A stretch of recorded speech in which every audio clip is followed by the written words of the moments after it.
한 주간도 평안하셨습니까? 이번에 헌법재판소에서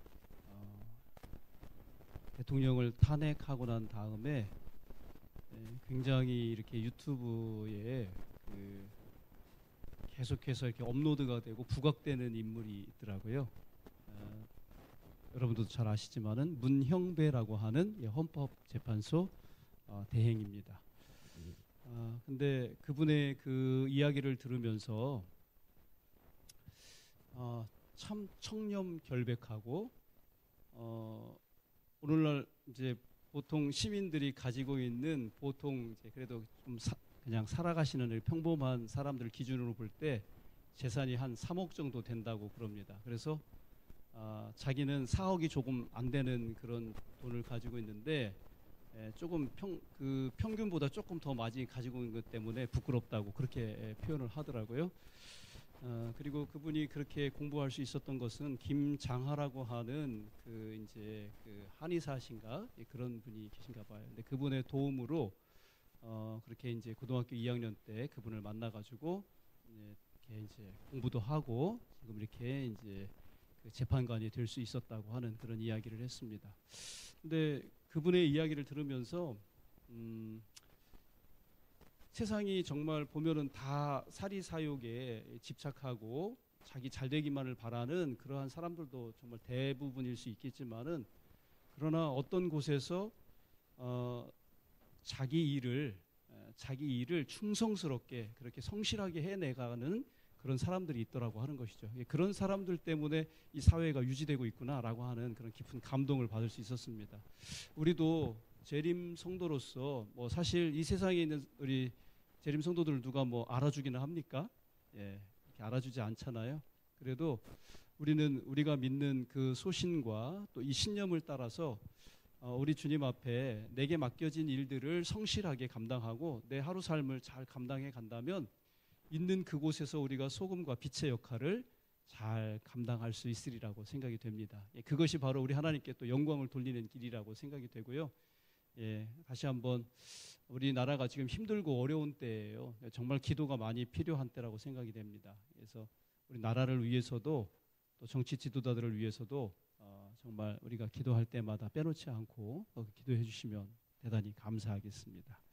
오늘 저는 여호와를 앞세울 때라고 하는 제목으로 사무엘하 5장에 있는 말씀을 함께 살펴보겠습니다. 제가 먼저 읽겠습니다. 파란 글씨를 읽어주시기 바랍니다. 이스라엘이 다윗에게 기름을 부어 이스라엘 왕으로 삼았다 함을 블레셋 사람들이 듣고 블레셋 사람들이 다윗을 찾으러 다 올라오매 다윗이 듣고 요새로 나가니라.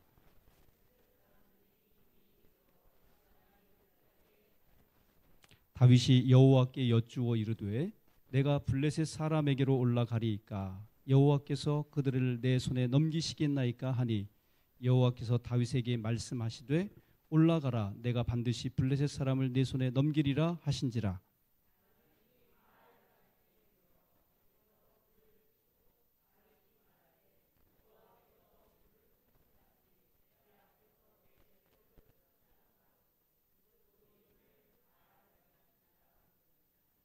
거기서 블레셋 사람들이 그들의 우상을 버렸으므로 다윗과 그의 부하들이 치우니라.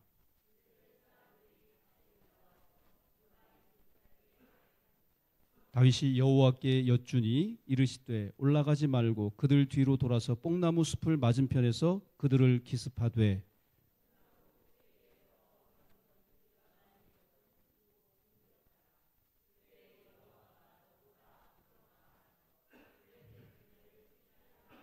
다 같이 읽겠습니다. 이에 다윗이 여호와의 명령대로 행하여 블레셋 사람을 쳐서 게바에서 게셀까지 이르니라. 아멘. 우리가 읽은 본문은 다윗이 블레셋과 전쟁을 하게 되었는데 그 싸움에서 이겼다고 하는 내용입니다. 뭐 크게 특별할 것도 없는 그런 이야기죠. 왜냐하면 다윗이 전쟁에서 뭐 한두 번 이긴 것도 아니고 블레셋의 최고의 장수 골리앗과도 맞짱 떠서 이겼던 사람이기 때문입니다. 그보다도 더 스펙타클한 사건이 아니라면은 우리의 그런 관심을 끌기에 부족할 거라고 하는 것이죠. 그럼에도 불구하고 이 블레셋과의 싸움, 이 전쟁은 다윗이 싸운 그 여러 가지 그 전쟁의 어떤 영토 확장이나 어떤 약탈을 목표로 하는 그런 전쟁이 아니었다고 하는 것입니다. 오늘 다윗이 이 본장에서 싸우고 있는 이 싸움은 여호와의 싸움이고 여호와의 전쟁을 수행하고 있었다고 하는 데서 큰 의미가 있는 그런 전쟁이라고 하는 것이죠. 그런데 이런 여호와의 전쟁, 이 다윗의 싸움을 가장 잘 이해하고 있던 사람이 바로 누구냐면은 갈멜 사람 나발의 아내 누구죠? 아비가일, 아비가일이 아닐까 그렇게 생각을 합니다. 다윗이 사울에게 쫓겨서 도망자로 광야에 숨어 지낼 때에 그가 정말 얼마나 공궁하고 힘들었습니까? 그러나 다윗은 정말 당대의 최고의 그 장군이었고 또 자기 주위에 정말 힘 있는 많은 그 병사들을 거느리고 있었습니다. 그래서 그가 하고자 마음만 먹었다면은 있는 사람 거, 가진 사람들 거 얼마든지 강압적으로 상납을 받거나 빼앗을 수 있었다고 하는 것이죠. 그런데 다윗이 그렇게 했습니까? 그렇게 하지 않았죠. 오히려 힘 있는 사람, 이 가진 자들이 가축을 치거나 뭐 소떼나 양떼를 돌보고 있으면 그 주위에서 그것을 막아주는 어떤 약탈자들로부터 그들의 재산을 보호해주는 그런 울타리 역할을 했던 사람이 바로 누구예요? 다윗이었다고 하는 것입니다. 그러던 중에 갈멜 사람 나발이 양털을 깎는다는 그런 소식을 듣고는 자기의 소년들을 보내서 우리가 먹을 양식을 좀 도와줬으면 좋겠다. 그렇게 이야기를 한 것입니다. 그렇게 정중하게 요청을 했는데 양털 깎는다고 하는 얘기는 우리나라 말로 하면은 무슨 말과 같은 것이에요? 예? 추수하는 거나 다름없는 그런 일이죠. 그러면 그렇게 좋은 날 다윗이 공짜로 먹는 것도 아니고 그의 재산을 보호해주고 돌보아 주었던 그런 고마움을 생각해서라도 무엇인가 조금이라도 담례를 했으면 좋겠는데 이 나발은 그렇지가 못했습니다. 정말 이런 지하에 거절을 당했는데요. 그거는 둘째치고 뭐라고 이야기했냐면 다윗이 누군지 모른다라고 하는 이런 멸시의 말을 듣게 된 것입니다. 여러분, 당대에 있어서 다윗을 모른다, 그게 말이나 되는 겁니까? 있을 수 없는 일이죠. 이 은혜를 모르는 나발의 처사에 너무도 화가 난 다윗이 200명만 소유물 곁에 남겨두고 400명을 데리고서 나발을 치러 갑니다. 근데 이런 사실을 뒤늦게 알게 된 사람이 누구였어요? 나발의 아내 이 아비가일이었습니다. 이 아비가일이 급히 양식을 준비해 가지고 다윗을 맞으러 나오게 되는데 다윗을 이렇게 맞아서는 이렇게 이야기하는 것입니다. 주의 여종의 허물을 사하여 주옵소서.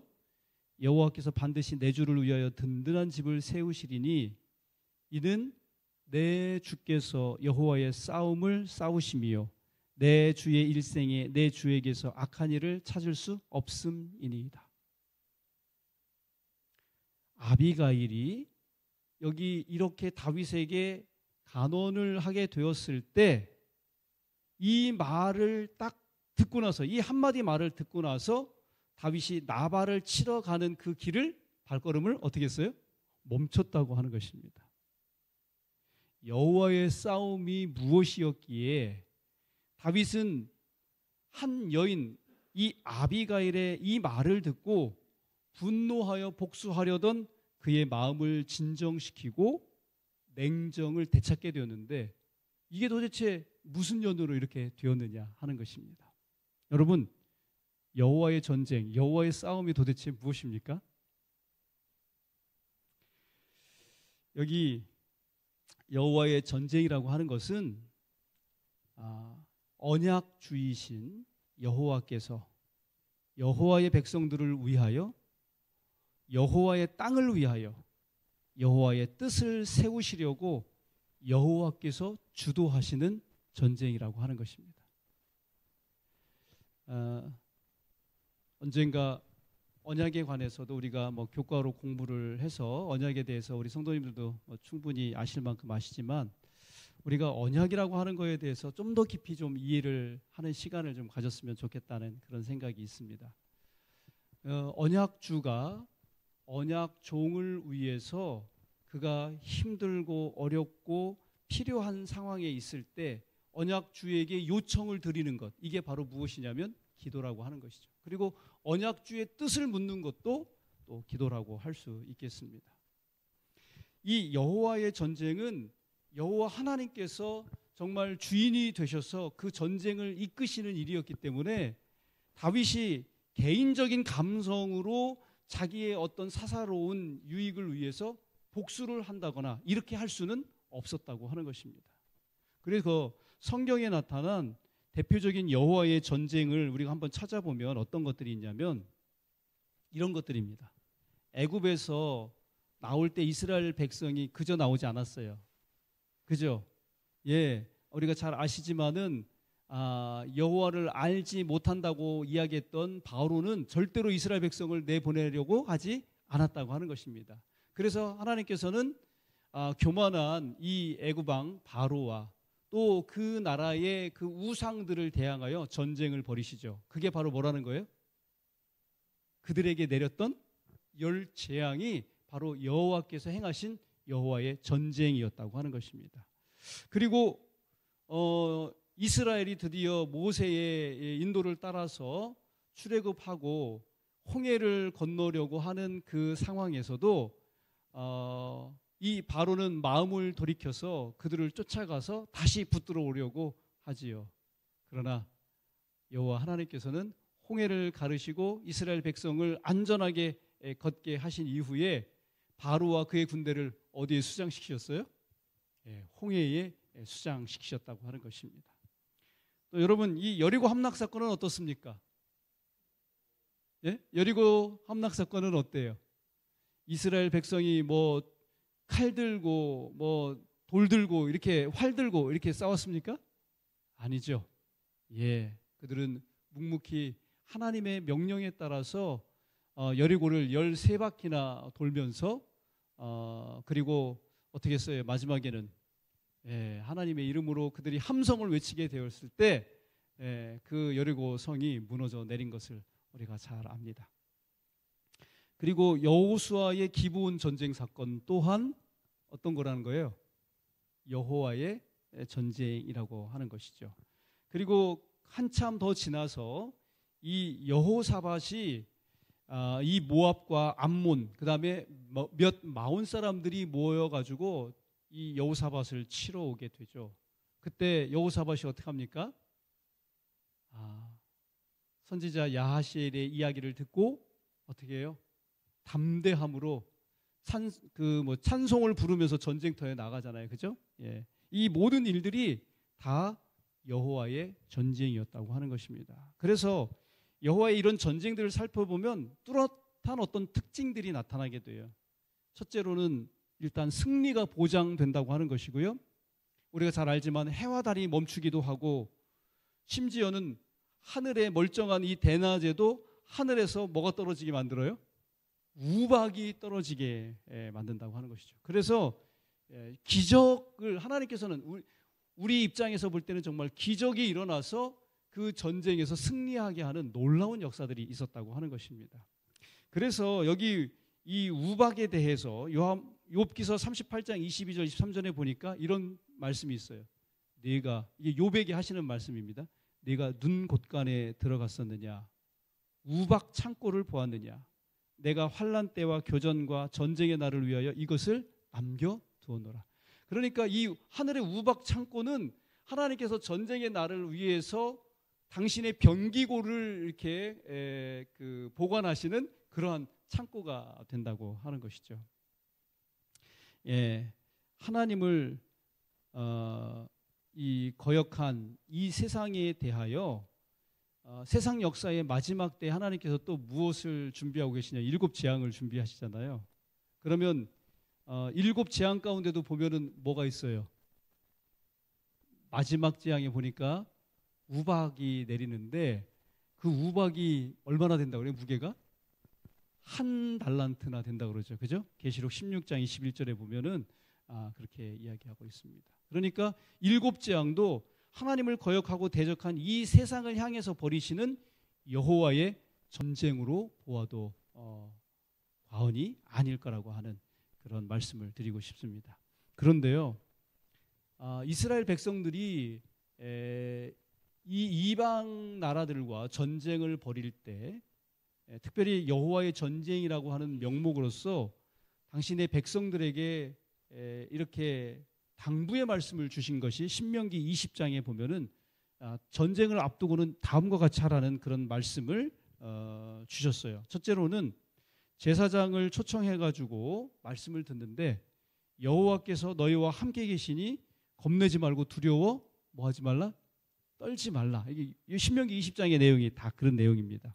그리고 집 지은 사람이나 포도원 만든 사람이나 약혼한 사람은 어떻게 하라고요?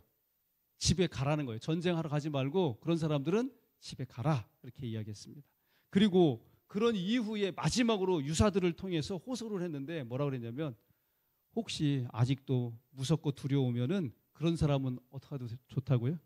집으로 가도 좋다는 그런 말씀을 이렇게 해주셨습니다. 여러분 왜 이렇게 했을까요? 왜 이렇게 했을까요? 이게 누구의 싸움이기 때문에? 여호와 하나님의 싸움이기 때문에, 여호와의 전쟁이기 때문입니다. 여호와께서 주도하시는 그러한 싸움이기 때문에 사람의 숫자의 유무나 사람의 능력의 유무에 이 전쟁이 좌우되지 않는다고 하는 사실을 다시 한번 명확하게 백성들에게 인식시켜 주시기 위해서 이렇게 했다고 하는 것입니다.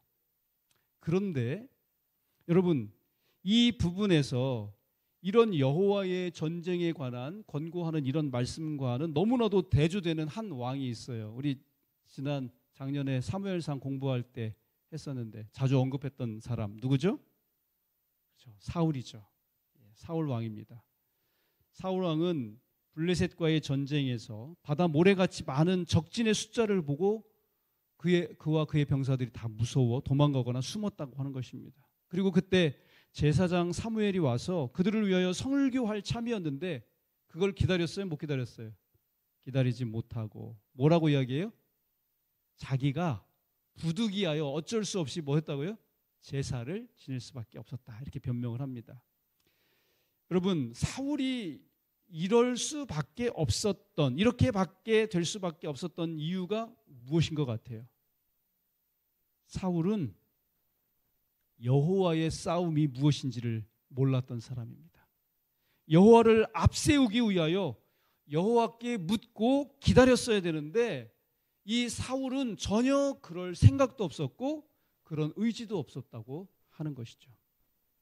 여러분 여호와의 싸움에 대한 이런 이해를 바탕으로 해서 오늘 본문 다시 돌아와서 다윗이 블레셋과 벌인 여호와의 싸움은 왜 일어났으며 다윗이 언약 종으로서 어떤 특징을 보여주고 있는지 오늘 본문에서 한번 살펴보겠습니다. 우선 싸움이 일어나게 된 원인과 배경을 한번 살펴보죠. 여기 사무엘하 5장 17절에 보니까 이스라엘이 다윗에게 기름을 부어 이스라엘 왕을 삼았다함을 블레셋 사람이 듣고 누구를 찾으러 왔다고요? 다윗을 찾으러 다 올라오매 다윗이 듣고 요회처로 나가니라. 그러니까 다윗이 이스라엘의 왕이 됐다고 하는 사실을 이제 블레셋이 알게 됐다 그 말이에요. 그런 이 블레셋이 다윗을 찾으러 왔다고 지금 이야기를 하고 있습니다. 우리 성도님들이 잘 아시다시피 사울의 핍박 때문에 다윗이 임시로 어디에 내려가서 보호함을 받았어요? 블레셋 이 아기스 왕한테 가서 망명을 해서 거기서 그의 보호 아래 있었습니다. 그는 한동안 이 라기스에서 아기스의 봉신으로 살았는데 다윗이 이제 그러다가 유다 지파의 왕이 되었을 때만 해도 그런 대로 괜찮았어요. 왜냐하면 사울이 죽은 이후로 이스라엘은 약해질 대로 약해져 있었기 때문에 그런 이스라엘을 다윗과 블레셋이 동시에 견제할 수 있다고 그렇게 생각을 했었던 것입니다. 그래서 이 다윗이 다스리고 있는 이 유다 나라를 자기와 동맹을 맺은 어떤 나라 혹은 연합군으로 그렇게 생각을 할 수 있었던 것이죠. 그런데 그랬던 다윗이 온 이스라엘에 뭐로 등극을 한 거예요? 왕으로 등극을 하게 된 것입니다. 이 블레셋 입장에서는 당황이 될 수밖에 없었고 가만히 있을 수 없게 된 것입니다. 그들 편에서는 다윗이 이렇게 하는 것이 하나의 배신 행위였고 뒤통수를 치는 그런 일이었다고 하는 것이죠. 우리가 시간이 벌써 이제 여러 주가 지나서 그랬는데요. 지난 시간에도 이제 공부했는데 다윗이 온 이스라엘이 왕이 되었다는 사실에 이스라엘 밖에 외부로부터 반응을 보이는 나라들이 있었어요. 어떤 나라였습니까? 북쪽에 있는 나라. 두로 왕 누구죠? 히람. 이 두로 왕 히람이 다윗을 위해서 뭘 지어줬습니까? 그가 왕이 되었을 때 왕궁을 지어주잖아요. 그죠? 그런데 또 다른 외부의 반응이 어디로부터 온 거냐면 이번에는 블레셋으로부터 다윗이 왕이 되었다는 그 사실에 반응을 보여온 것입니다. 긍정적인 반응이에요? 부정적인 반응이에요? 부정적인 반응이죠. 지금 뭐 하자는 얘기예요? 싸우자는 얘기입니다. 한번 해보자는 거예요. 다윗에게 본때를 보여주겠다고 하는 것입니다. 이렇게 해서 다윗은 어쩔 수 없이 이 블레셋과 전쟁을 하게 된 것입니다. 근데 지금까지 설명드린 이것이 바로 이제 이런 싸움이 일어날 수밖에 없었던 어떤 원인과 배경이 되는 것입니다. 그런데 다윗은 이 블레셋과의 전쟁이 단순히 아까도 말씀드렸지만은 어떤 영토를 확장하기 위한 전쟁이거나 어떤 물건을 약탈물을 탈취하기 위한 그런 전쟁이 아닌 여호와의 전쟁이라는 사실을 알았기 때문에 경솔하게 행동하지 않는 것입니다. 다윗은 오히려 언약 종으로서 만군의 여호와를 앞세우기 위해서 그가 취해야 할 행동을 보여줍니다. 다윗 그가 언약 종으로서 취한 행동은 무엇일까요? 여기 사무엘하 5장 19절에 보니까 다윗이 여호와께 물어 가로되 내가 블레셋 사람에게로 올라가리이까 여호와께서 저희를 내 손에 붙이시겠나이까 여호와께서 다윗에게 말씀하시되 올라가라 내가 단정코 블레셋 사람을 내 손에 붙이리라 하신지라. 그리고 사무엘하 5장 23절에도 다윗이 여호와께 어떻게 했다고요? 여쭈었다고 기록하고 있습니다. 여러분, 여호와의 전쟁에 임하는 왕과 그리고 하나님의 백성들에게 있어서 가장 중요한 것은 뭐냐면 가장 먼저 이것이 여호와의 뜻인지 아닌지를 뭐 하는 거라고요? 묻는 것, 여쭙는 것이었다고 하는 것입니다.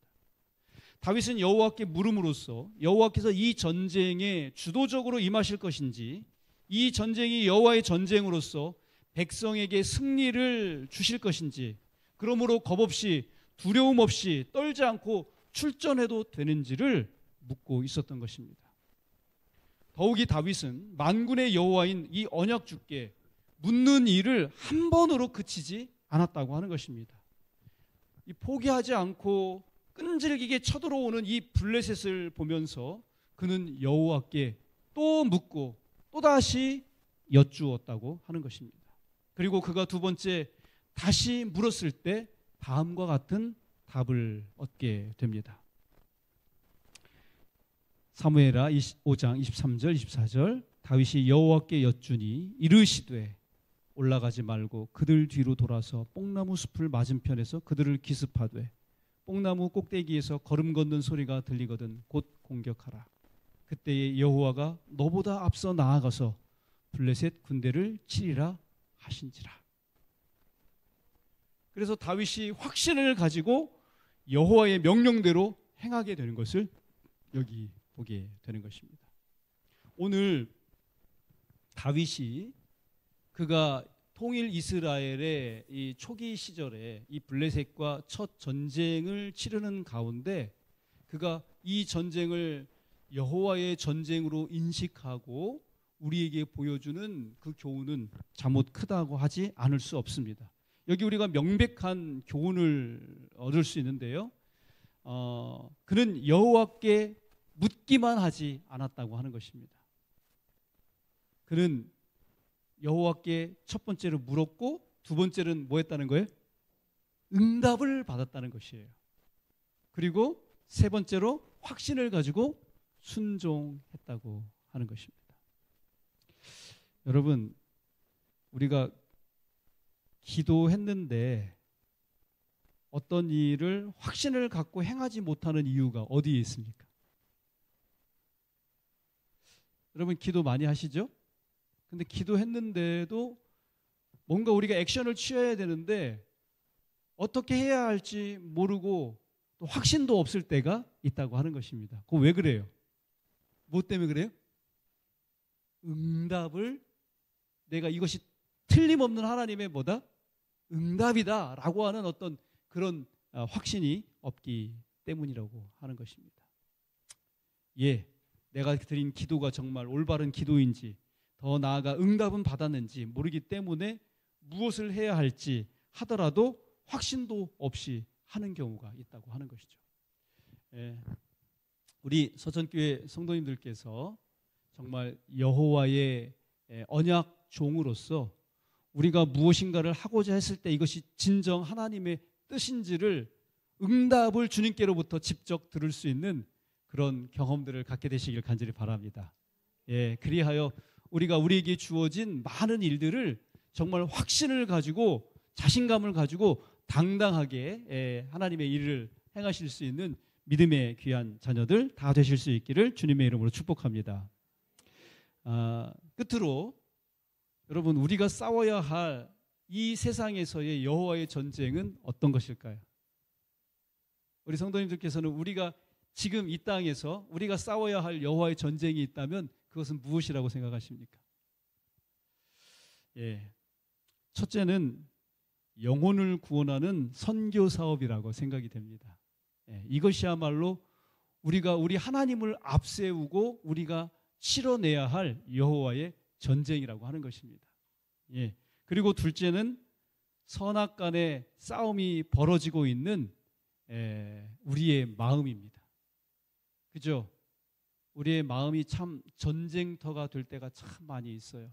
이렇게 해야 되는지 저렇게 해야 되는지 이것이 하나님의 뜻인지 아닌지 정말 망설여지고 그럴 때가 참 많이 있다고 하는 것입니다.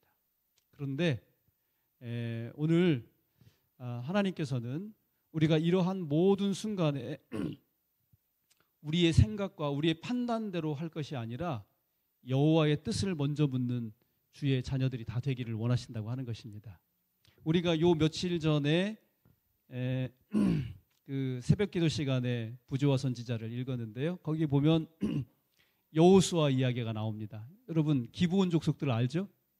기브온 족속들이 이렇게 변장을 하고 꾸며가지고 와가지고 자기들이 아주 멀리 있는 이방 족속이라고 이야기하면서 이스라엘에게 그 전쟁에서 지지 않으려고 져서 이제 몰살을 당할 수밖에 없는 그런 상황이잖아요. 그래가지고 어떻게 했어요? 속여가지고 우리는 먼 이방 나라 사람이니까 우리와 더불어 화평을 이제 조약을 체결하자. 그래가지고 언약을 맺었어요.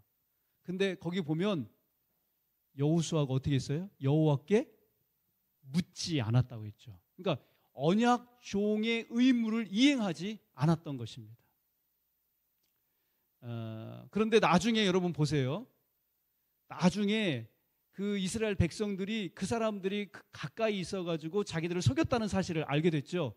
그러니까 속여서 계약을 체결했으니까 이것은 무효다 이렇게 했어요, 안 했어요? 안 했어요. 언약이라는 것은요, 거짓으로 했어도 그 언약은 뭐라는 거예요? 효력이 있다는 것이에요. 언약이 이렇게 무섭고 중요한 것입니다. 어쨌든 여호수아는 당시에 첫 번째는 그가 여호와의 언약 종으로서 그가 해야 할 책무를 잘 하지 못했지만은 두 번째 기브온 족속들이 그 주변에 있는 원래 동맹을 맺었던 나라들이 쳐들어오게 되었을 때 기브온 족속들이 여호수아에게 전가를 보내죠. 와서 우리를 좀 도와달라고. 근데 거기 부조선제 표현해 보면 그런 표현이 있더라고요. 자기들이 속여서 언약을 맺었기 때문에 여호수아가 자기를 와서 도와줄 거라고 그런 확신이 없었다는 거예요. 근데 어쨌든 그들이 도움을 요청했을 때 여호수아가 어떻게 했어요? 여호수아가 어떻게 했죠? 여호수아가 언약 종으로서 해야 할 첫 번째 책무가 뭐라고 그랬죠? 여호와 하나님께 묻는 거였잖아요. 물었어요, 안 물었어요? 두 번째는 물었죠. 예, 기브온을 도와주러 가야 하느냐라고 하는 이런 문제가 생겼을 때는 여호와 하나님께 물었습니까? 예, 물었어요. 그래서 그 하나님께서 그에게 응답을 주셨고 여호수아가 가서 그 전쟁에서 승리하는 모습을 우리가 보게 됩니다.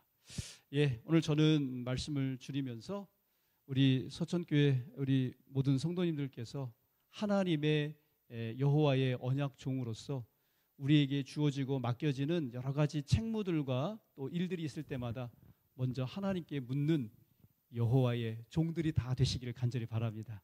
그래서 우리 전쟁에 있어서 우리가 먼저 나서서 내 생각과 내 판단과 내 능력으로 하려고 할 것이 아니라 우리 여호와 하나님을 앞세워서 하나님께서 일하실 수 있도록 기회를 드리고 그렇게 순종하여 떠받들어 나아가는 우리 서천교회 모든 성도님들 되실 수 있기를 간절히 바라면서 오늘 말씀을 맺도록 하겠습니다. 예, 오늘의 기도 제목입니다. 언제든지 언약주의 뜻이 무엇인지 묻고 답을 들을 뿐 아니라 확신을 갖고 순종하는 언약종이 되게 해달라고 그렇게 기도하십시다. 두 번째는 하루속히 안정된 나라가 되게 해주시고 하나님을 두려워하는 정치 지도자들이 되게 해달라고 그렇게 기도하십시다. 영남 산불 피해 국민들과 특히 재림성도 가정을 돌보아 주시기를 그렇게 기도합시다. 그리고 주차장 허가가 속히 떨어질 수 있게 그렇게 기도하시고요. 구도자들이 주님을 영접할 수 있도록 또 그렇게 기도하겠습니다. 환우들이 속히 건강을 또 회복하도록 우리가 늘 드리던 이 기도 함께 기도하시도록 하겠습니다. 기도하겠습니다.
436장 찬미하시고 주 기도문으로 예배를 마치겠습니다.